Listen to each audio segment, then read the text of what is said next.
कार्तिक मास के शुक्ल पक्ष की नवमी तिथि को अक्षय नवमी का पर्व मनाया जाता है। इसे आंवला नवमी के नाम से भी जाना जाता है। ऐसा माना जाता है कि अक्षय नवमी के दिन ही सतयुग की शुरुआत हुई थी। इस दिन किया गया पुण्य अक्षय फल देने वाला माना जाता है। अक्षय नवमी का संबंध आंवले के वृक्ष से है। इस दिन आंवले का सेवन, आंवले के वृक्ष की पूजा करने का विधान है और आंवले के वृक्ष के नीचे भोजन बनाकर खाने से अच्छे स्वास्थ्य की प्राप्ति भी होती है। तो पंचांग के अनुसार कार्तिक मास के शुक्ल पक्ष की नवमी तिथि की शुरुआत 30 अक्टूबर 2025 गुरुवार को सुबह 10:06 से होकर अगले दिन 31 अक्टूबर 2025 शुक्रवार को सुबह 10:03 पर नवमी तिथि समाप्त होगी। इस बार अक्षय नवमी 31 अक्टूबर 2025 को ही मनाई जाएगी। अक्षय नवमी पर पूजा का शुभ मुहूर्त 31 अक्टूबर 2025 शुक्रवार को सुबह 6:38 से लेकर सुबह 10:03 तक रहेगा। पौराणिक कथा के अनुसार एक बार माता लक्ष्मी पृथ्वी लोक पर भ्रमण कर रही थी। रास्ते में उनके मन में एक अद्भुत इच्छा जागृत हुई।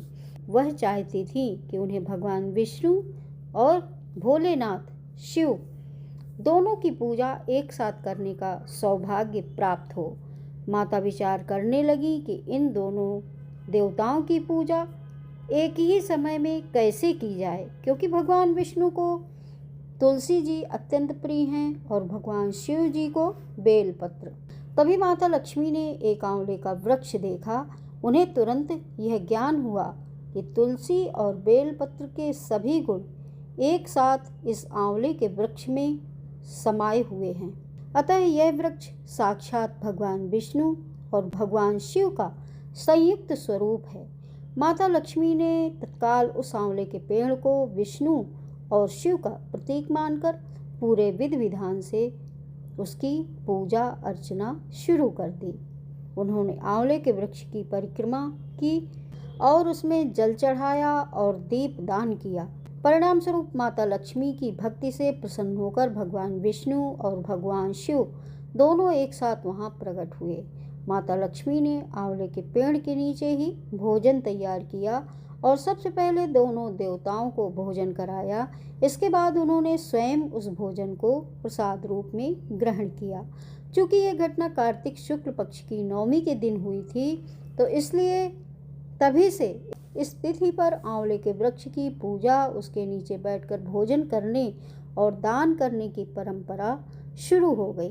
यह माना जाता है कि इस दिन जो भी आंवले के वृक्ष की पूजा करता है, उसे भगवान शिव और भगवान विष्णु दोनों का आशीर्वाद प्राप्त होता है और उसे अक्षय पुण्य यानी कभी न खत्म होने वाला पुण्य मिलता है। तो आंवले के वृक्ष की पूजा माता लक्ष्मी ने शुरू की। जब माता लक्ष्मी ने इस व्रत को किया, इस पूजा का अनुष्ठान किया, तो हम सभी अक्षय नवमी के दिन आंवले के वृक्ष की पूजा करें और अक्षय फल को प्राप्त करें।